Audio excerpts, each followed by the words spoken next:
Alors, dans la première vidéo, on a envisagé ce qu'était la segmentation, la définition, les critères, les qualités d'un bon segment, ainsi que les limites et les risques d'une politique de segmentation dans l'entreprise. Dans cette vidéo, maintenant, on va envisager les stratégies liées à la segmentation et dans un deuxième temps, le positionnement. Il existe 4 stratégies de segmentation possibles dans une entreprise. La première stratégie, c'est la spécialisation. Se spécialiser, ça veut dire quoi? Ça veut dire que pour chaque on va se cibler un seul type de client et on ne va proposer qu'un seul type de produit. C'est le cas par exemple de l'UCPA qui n'offre des produits que pour les adultes sportifs, ou Asia qui propose des voyages en Asie pour tous les clients. Donc soit on se spécialise par type de clientèle, soit on se spécialise par type de produit. Cette spécialisation, elle a un avantage, c'est qu'on maîtrise très très bien le marché, donc que ce soit le produit ou le type de clientèle, on les connaît parfaitement, on sait quels sont leurs besoins, leurs attentes, et on peut parler du produit de manière très explicite. Par contre, on est bien évidemment dépendant à un seul élément, que ce soit le marché ou le produit, et cela peut poser des difficultés. Ça a été par exemple le cas de Fram, dont on reparlera plus tard, lorsqu'il avait décidé au départ de faire une politique unique qui était axée sur les hôtels dans l'Afrique du Nord. Ils ont depuis été obligés de revoir leur stratégie parce que avec l'arrivée des printemps arabes et une attente différente des clients, cette stratégie de spécialisation ne fonctionnait plus. Le marketing différencié consiste là, pour le coup, à segmenter de manière très précise ses clients et leur proposer une offre qui est très spécifique. C'est le cas d'Accor, qui va avoir une offre différente pour chaque type de client. Par exemple, les hôtels Formule 1 pour la clientèle économique ou les hôtels Adagio pour la clientèle moyenne gamme et une offre plutôt beaucoup plus haut de gamme avec Novotel ou Swiss Hotel ou Fairmont par exemple. L'avantage de cette stratégie, l'avantage c'est que on va là aussi ne pas se mélanger dans l'esprit du consommateur puisque il se peut que le consommateur ne sache même pas qu'on est dans la même entreprise, c'est le cas pour Accor, hein. On peut tout à fait aller chez Formule 1 ou chez Novotel sans savoir qu'on est chez Accor. Donc on a une offre très précise, comme si on était une entreprise indépendante, et donc là aussi on peut arriver à connaître son marché de manière efficace. On n'a pas la dépendance qu'on a dans la stratégie de spécialisation. Par contre, on a d'énormes coûts de fonctionnement, puisque pour chaque marché, on va avoir une offre spécifique et donc une redondance de professionnels qui vont devoir travailler et s'atteler à chaque marché, et donc une redondance de coûts stratégiques et de coûts marketing. Quatrième stratégie, le marketing indifférencié. Alors dans le marketing indifférencié, là pour le coup, on a une seule offre pour tout le monde. C'est-à-dire qu'on ne segmente pas finalement. On propose son produit et ce produit doit aller à tout le monde. C'est le cas d'EasyJet, d'accord, il n'y a pas de différence. Alors après, il y a des petits services spécifiques, mais qu'on soit un client affaires ou qu'on soit un client loisir, régulier ou pas, on voyage de la même façon, assis de la même manière. EasyJet a un tout petit peu amélioré son offre avec des services comme le speedy boarding ou des choses comme ça, mais malgré tout, ça reste la même offre pour tout le monde. C'est le cas par exemple du Coca-Cola rouge, qui est le même Coca-Cola pour tout le monde, que ce soit les Chinois, les Américains, les Russes, tout le monde boit le même Coca-Cola.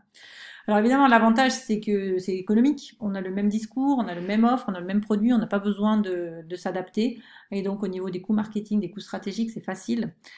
L'inconvénient, il est assez évident, c'est que tout le monde ne se reconnaît pas dans mon offre et qu'il y a finalement très peu de produits et très peu de services qui peuvent se convenir d'un marketing indifférencié.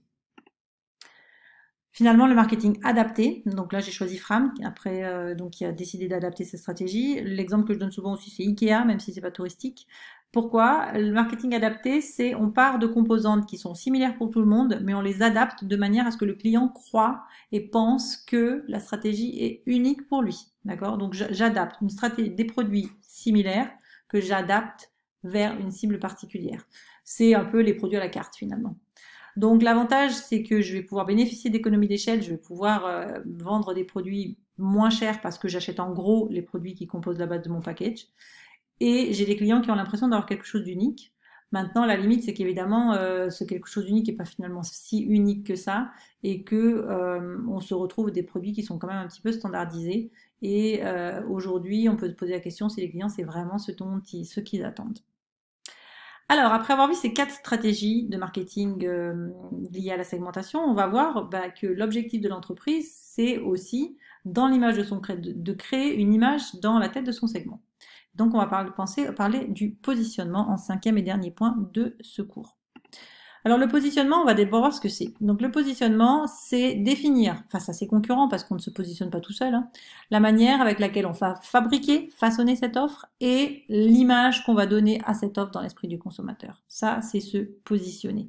D'accord? Donc la position, elle part du consommateur, quelle image je donne, comment je crée cette offre pour avoir cette image et surtout comment je suis par rapport aux autres. C'est pas seul.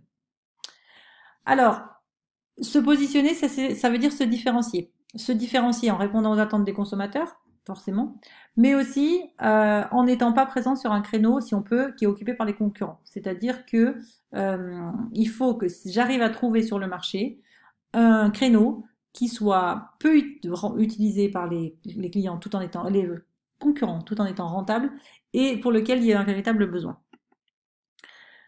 Qu'est-ce que ça veut dire? Ça veut dire que je connais parfaitement l'offre de ma concurrence, que je connais parfaitement le positionnement de mes produits concurrents et que j'essaye de voir comment justement le client les positionnerait sur une carte de positionnement pour arriver à savoir quels sont les créneaux de libre. Alors une carte de positionnement, ça se pratique, le positionnement de manière générale. Qu'est-ce qu'on fait? On va d'abord faire, c'est énormément de qualitatif là pour le coup, donc on va interroger les clients, on va voir la manière avec laquelle ils perçoivent mon offre, ils perçoivent celle des concurrents, et on va essayer de trouver un concept inédit, d'accord, qui correspond à un besoin et sur lequel les concurrents sont pas très présents. Et on essaye ensuite, dans une carte qui ressemble à celle-ci, de voir un petit peu où je me situe, où est-ce que mes concurrents se situent et où est-ce que il y a de la place, d'accord. Donc en général, on prend deux attributs, un fort, un faible. Et on essaye de voir justement où se situent les clients, les produits. Donc ça peut être un produit découvert, produit sérieux, ça peut être prix élevé, prix bas. Et on compare ces deux critères et on essaye de voir ce qui existe sur le marché. Voilà, donc c'est tout pour cette partie. Revoir les deux vidéos ensemble avec d'abord la définition de la segmentation, ensuite son utilisation dans la stratégie et terminer avec les stratégies de positionnement.